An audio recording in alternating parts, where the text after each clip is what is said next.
All right, we are back here with the Tribe Time Now After Dark show.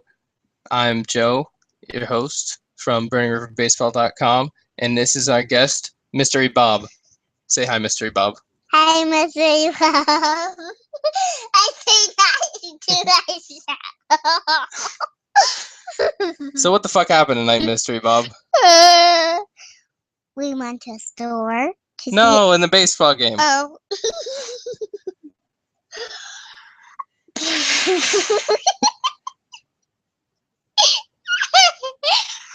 Jesse.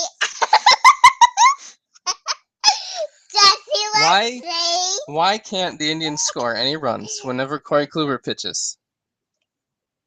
Corey Kluber, great.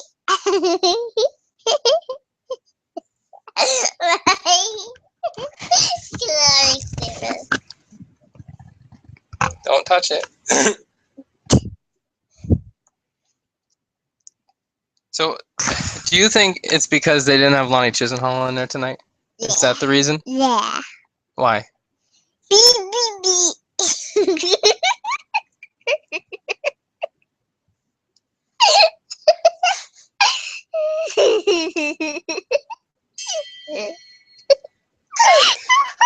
What's so funny?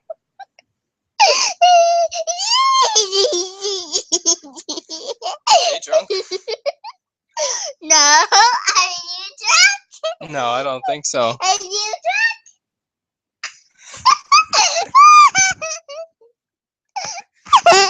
Okay then. So why don't you sing your? I'm gonna invite someone else in here. Why don't you sing your Lonnie Chisenhall song? I don't know. What? You can try it. We'll just sing what you think you know. What about Lonnie Chisenhall? Hawk is great. Yes, he is. Yes, he is. Yes, he is. Every single day he does play baseball game.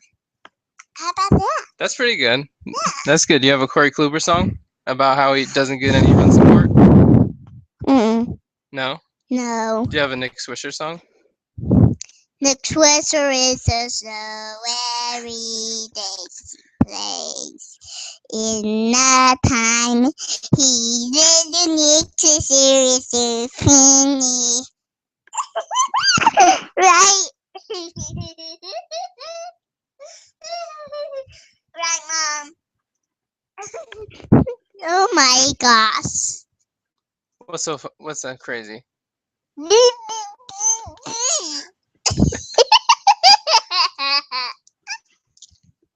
I hope everyone sees what happens when games like this happen. She's literally insane. I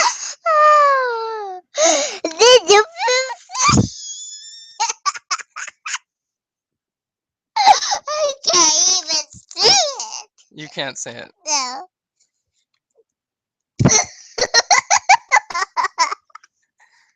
It's just too funny, huh?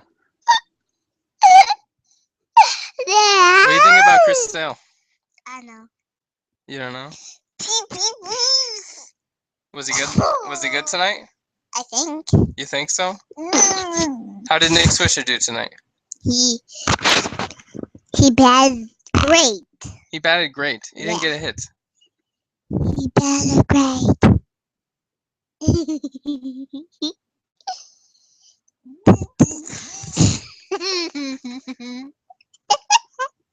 Okay.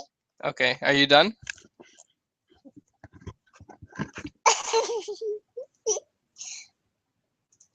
Okay.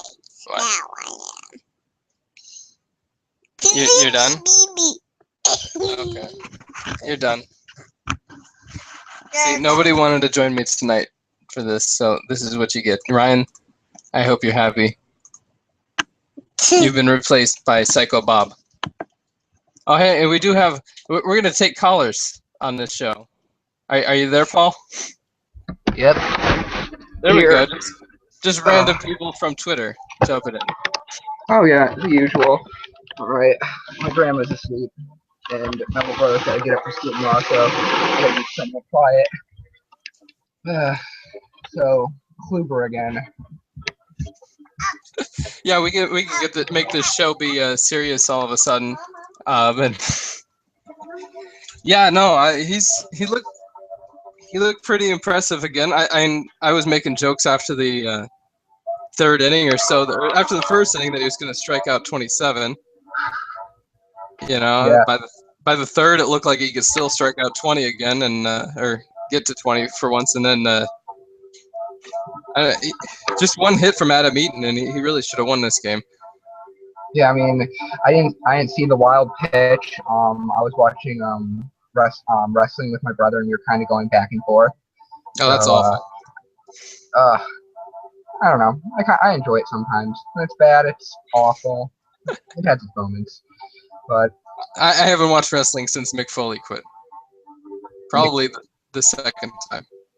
yeah, Foley was awesome. I actually was like really late because I didn't have like cable as a kid, so but, like my little brother would always get me excited, show me like all these WrestleMania DVDs, and it's really weird because he's like younger than me, but he loves Stone Cold and The Rock, and those were all his favorite wrestlers. And he loves watching old clips.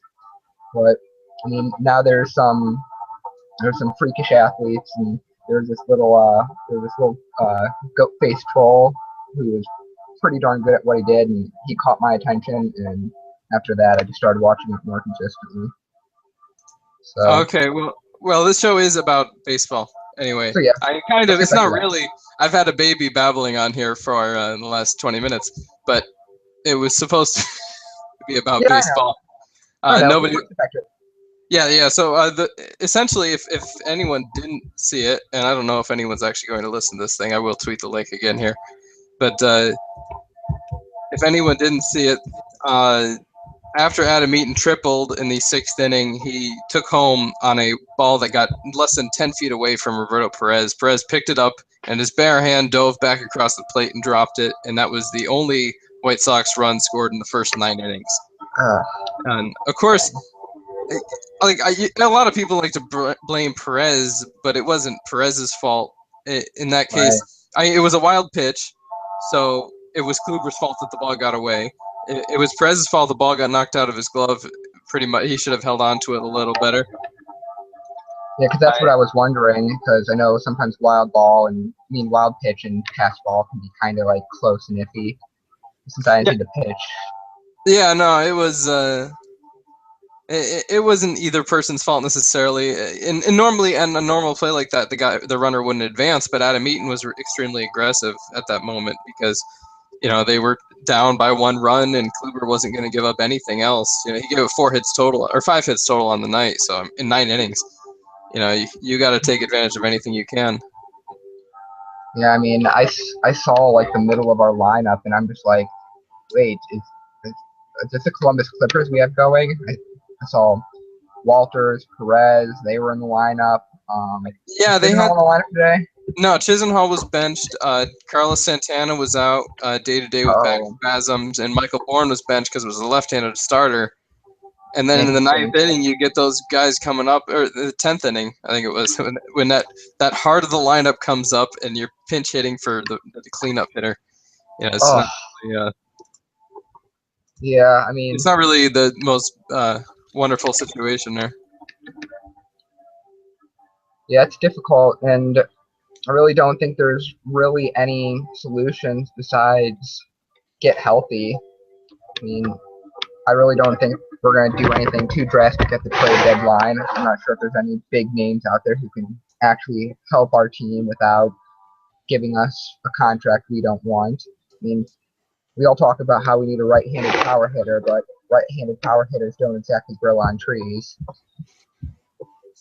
Yeah, no, well, they got one in AAA right now who probably will be up later this week. They said Jan Gomes played 5 innings today. He'll probably be up in a couple of days, and he's a righty.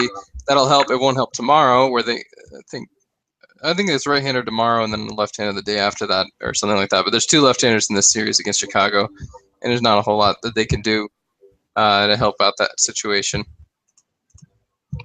Yeah, I'm looking at this. You got Rayburn, Swisher, Aviles at 4, 5, and 6. Yeah, that was the issue late in the game. And 0 hits for either of them. The best we got was a walk from Swisher. That's just not what we want. Yeah, no, it's a bad situation to have, coming up late. So, are you familiar? Do you do a lot with like baseball stats? Is that something you like look at? I know. I tweet some baseball stats every once in a while. I actually got retweeted by an Indians pitcher because I tweeted that he's one of 3 pitchers who have faced Mike Trout 5 times without allowing him on. So I'm like always looking at fan graphs, and then a whole bunch of things have like jumped out at me, I guess, and looking at that stuff is one, how unlucky Kluber's been getting. I mean, we could talk about that for a long time, and just we're that's how unlucky we are at bat too. We have a really low batting average on balls in play. That's suggesting that we're just hitting hitting good balls at fielders and not hitting them in the gaps, and just stuff that's just kind of unlucky. I know Jason Kipnis has been getting hard contact or medium contact on 90% of the times he's made contact with the ball or some ridiculous rate. And guys like Michael Brantley are right around there as well. So I really hope that once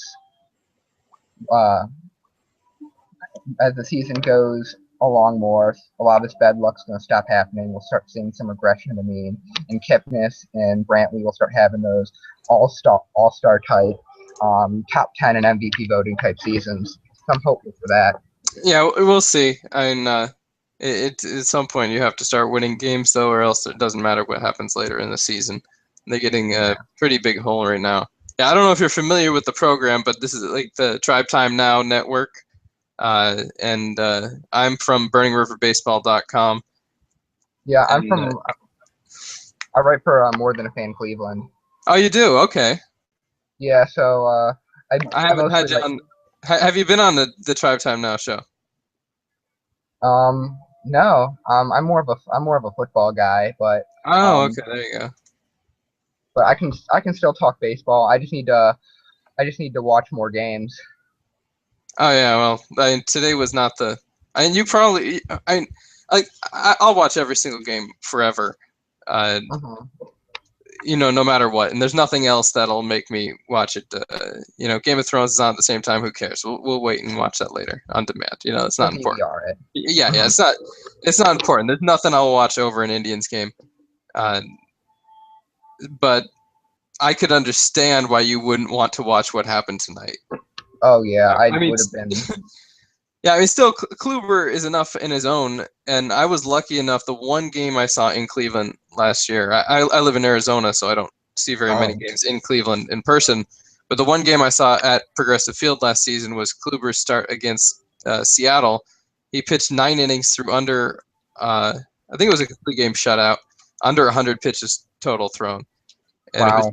It was ridiculous, and it was similar to what he did tonight. It was not similar to what he did last week, which was much more impressive, but it was a lot like what he did tonight. And I think they won the game like maybe 2-0 or something like that. It was he faced off against Felix Hernandez.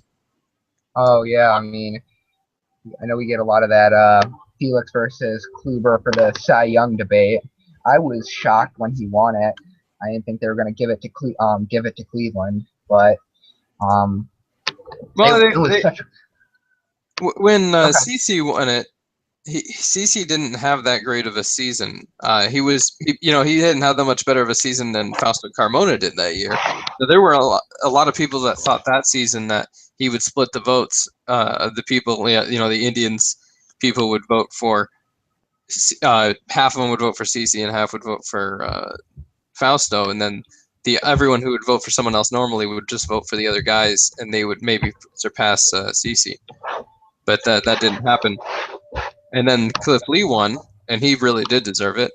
Oh, that season was incredible. Yeah, and then Kluber last year was even better than that Cliff Lee season. His was the best of the 3 years. Definitely the best since the 1970s, possibly earlier than that. I do For Burning River, I do a lot of all-time Indian stuff, and recently I've been comparing people's numbers with some historic greats for the Indians, and you got to go back a long way to find someone as good as Kluber. Are we talking about Gaylord Perry Farr or Bob Feller Farr? No, yeah, more like you're talking about like your Herb Score, 1950s type. There were, and Sam McDowell was the 60s and 70s. That's what that rotation is very underrated by today's youth. I don't know. You look pretty young. I'm 19, but I look like I'm really young. But I know I know a lot about baseball history. I would just read baseball book upon baseball book when I was young. So I mean, I Yeah. still know like the 1954 rotation of Feller, Lemon, Garcia, and who's the other guy? Oh wait. He's a Hall of Famer. No, I thought it was Mel Harder. No, he was retired by then. Early Win. Early Win. That was who it was. Yeah, he's in there. No, that's great.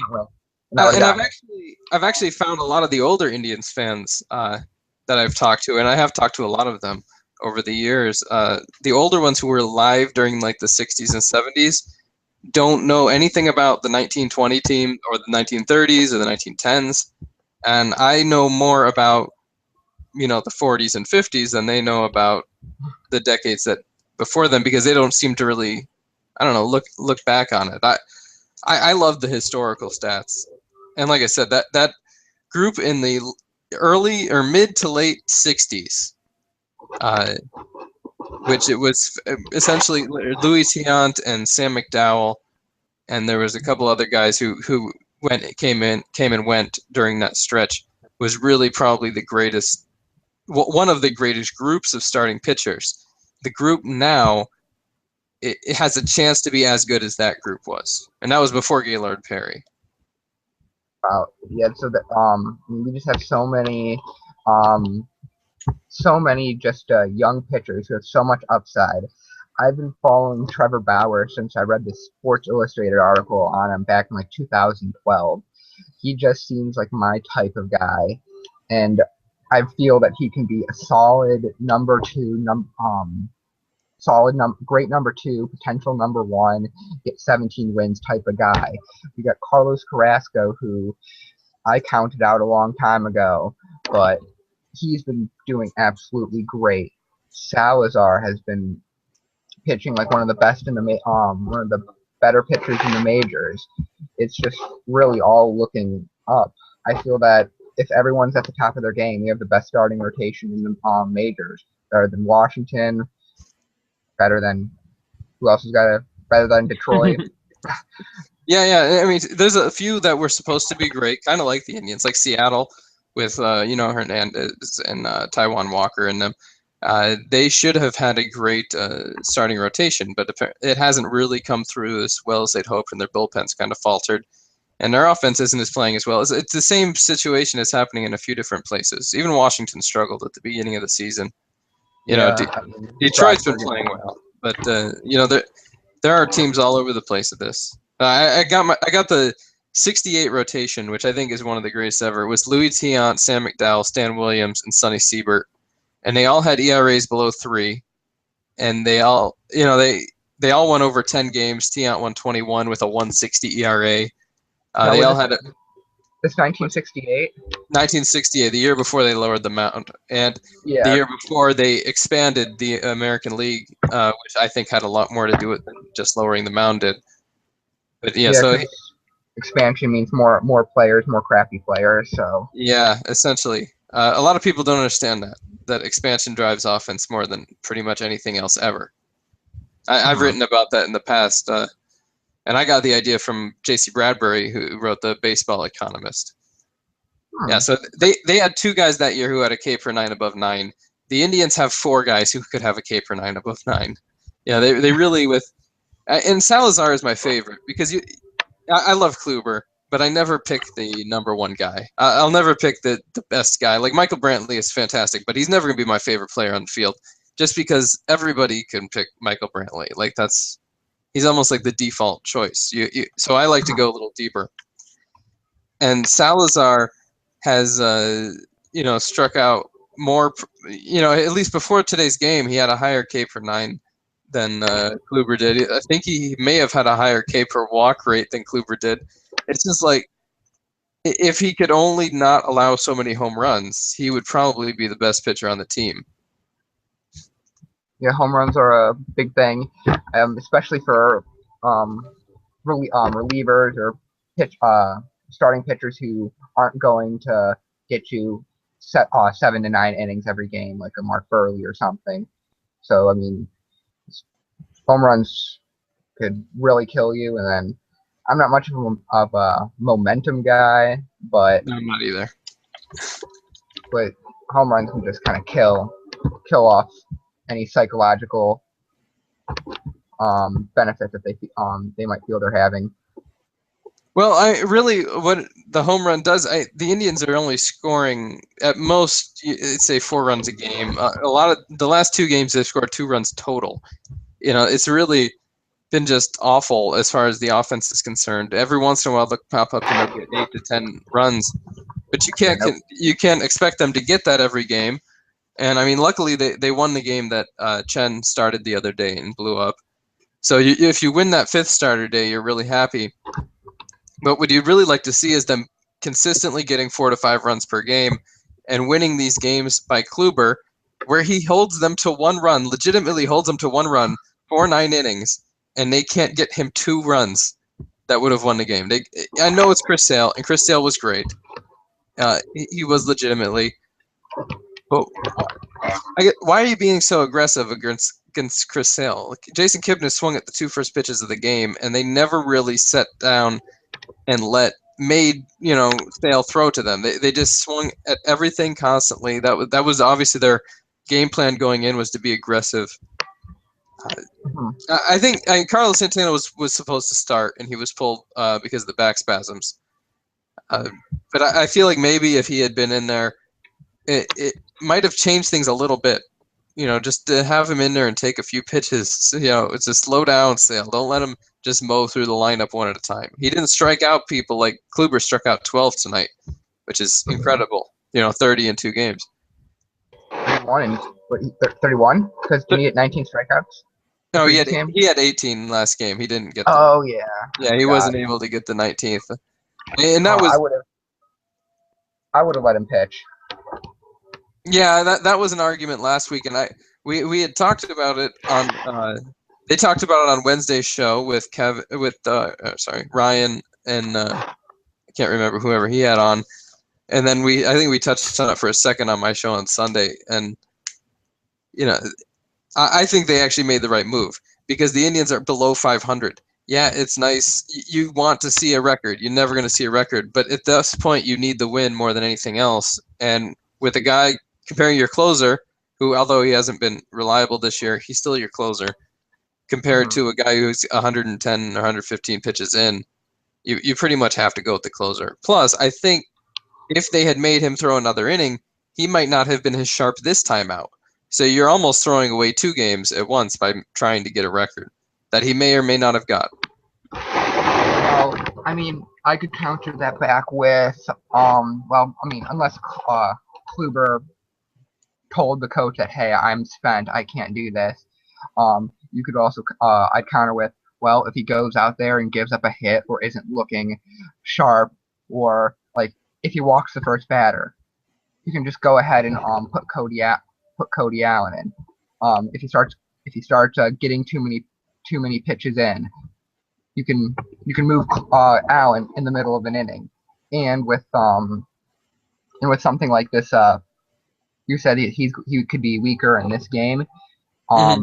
You could give him an extra day's rest. You can have you could get like a spot starter. There's issues with that because they already only have a 4-man rotation, so they would have to call up 2 guys essentially to fix that issue. But yeah, they could have pitched him 1 batter at a time in that game, and they wouldn't have ruined him. But let's say he comes in there and he walks the first guy, or he gives up a hit to the first guy, then you're automatically going to pull him. And now Allen has to come in a 2-run game with a guy on base. And that's really dangerous because you don't completely trust Allen anyway. because he has a 7 ERA or maybe had a 10 ERA coming into that game. So you don't want to trust Allen entirely, and you don't want to risk the loss. So I think they made the right move then, and I think that helped lead to. I think that helped to lead to Kluber's success today. Yeah, hopefully he can keep this going. I mean, he could get 300 strikeouts this year if he can keep this pace going, if that's even possible. I mean, even in the games he was struggling with, he was still putting up a ridiculous strikeout totals. Right? Yeah, and I've looked at those numbers too, and of course, Bob Feller's single season record is never going to be touched because it's well into the 300s. I think 348. Yeah, 348 for a single season. So that's really not possible just because of the lack of innings. Like, even if I did run the math when I was writing about Kluber last week, and they've essentially moved him up so he's pitched every 4 days instead of every 5 days. So that he is getting extra starts, and he could get 35 to 38 starts this year. But when Feller did that, he had 42 starts and 6 relief appearances. Yeah, that's something you don't see anymore. It would be impossible for him to get 42 starts in this season, and he's not going to pitch 371 innings. Now, like, he wouldn't have to pitch 371 because he strikes out batters at a higher rate than Feller did. Yeah, 10.94 is his K per 9 innings. So he would need to pretty much get about 320. No, yeah, about 300. Yeah, at least. And I just don't see that happening. I mean, you're talking about in 38 starts at most, and that's if he doesn't get hurt at all and miss a single game. I mean, you can already look and see, like, when they hit the All-Star break, are they going to be able to pitch him the second to last day before the All-Star break and then the first game back so they can get that extra start in there, trying to squeeze every single ounce of innings that they could possibly get out of him this year. Of course, you don't want to push him too hard then, because what if you get to the All-Star break and you're still in last place? Then you have to focus on next season, and you have Kluber around for years to come. So you certainly wouldn't want. Yeah, you certainly wouldn't want to kill him for next year. But it would be interesting. I think he's, and again on the historical thing, if you look at it, the top 10 Indian starters ever are so locked in. They all have over 2,000 innings pitched. They've all got 120 wins or more. They're really beyond levels that modern pitchers can reach because they tend to get traded, 7 years into their career. You need more than that. The only guys that are up there, like CC Sabathia, who did sign one extension, Charles Nagy, guys who stuck around a little bit are up there. But for him to get up there, he's going to have to pitch like this every single year. And if he does, he could be one of the top 5 Indians pitchers ever, which is really impressive considering how many Hall of Famers have pitched for the Indians over the years. Just how many just good pitchers like Harder, McDowell, Score, guys that aren't in the Hall of Fame but have shown really that at their best, they're really good. Yeah, and he's a strikeout pitcher like those guys, like the McDowells and Scores, not like the Harders and Lemons who just kind of stuck around forever. They were obviously good pitchers, but they were not as good as some were. They were not as good as their contemporaries necessarily.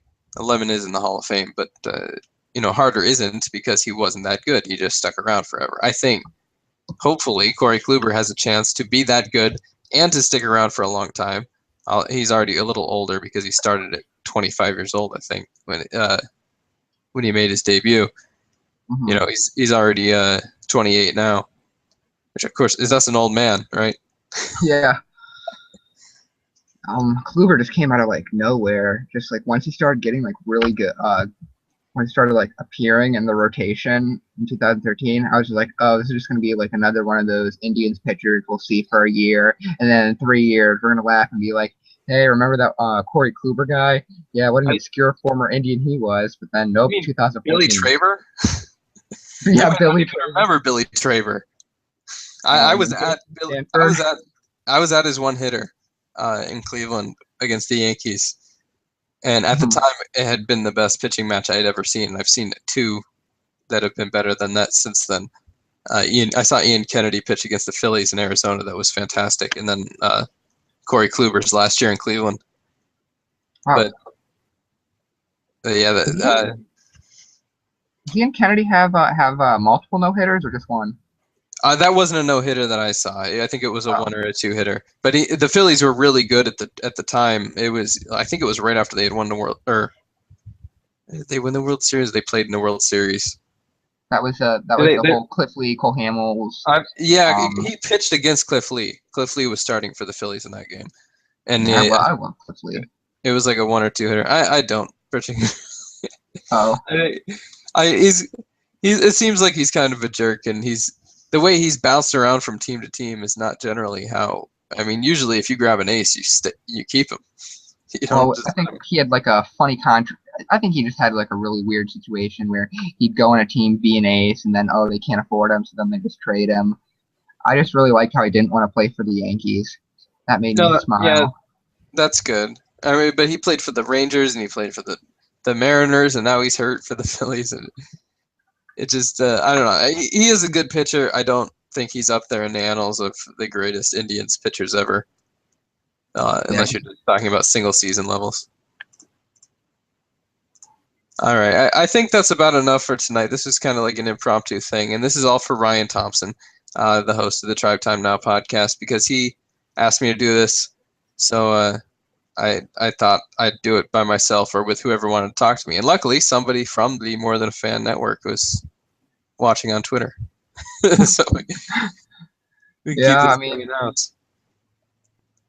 How often do you guys do these? Well, we do these after really terrible losses. We do on Wednesdays or maybe Thursdays. It might be changing now. I'm not sure. Ryan does the Tribe Time Now podcast. On Sundays, I do the Weekend Update podcast. I know this week Kevin Gall from Burning River Baseball is going to do the minor league report, I think it's called the minor league report. We use really simple names. And Ryan also has a weekend show he does every once in a while on Saturdays. So they're kind of sporadic throughout the time, but this is shows like this are just particularly for really bad losses, and who knows what they're actually going to do with this particular episode. I hope they put it up because my daughter needs more airtime. I'm guessing she loves seeing herself on the computer. Oh yeah, she just kept giggling the whole time. So that was, if anybody saw it from the beginning, that was Erin, my daughter, and that's the first time she's ever been on the computer, on the internets. I usually keep her off there, but she had some important things to say about Nick Swisher's speed. It's slow. Yeah, she thinks he's really slow. Well, yeah, I forgot you were at the West Coast. I was like, wow, she's really staying up late. Oh yeah, no, I think she's to bed already. But she was on. It was about 8:30 back then. So we this is enough. And hopefully listen to the Tribe Time Now show with Ryan in a couple days. It's going to be much more professional than this was. Thanks for being on, Paul. I'm glad that we had that the random person I picked off Twitter actually knew what he was talking about. All right. Well, you're welcome. I enjoyed being on. All right. Well, have a nice night. All right. You too.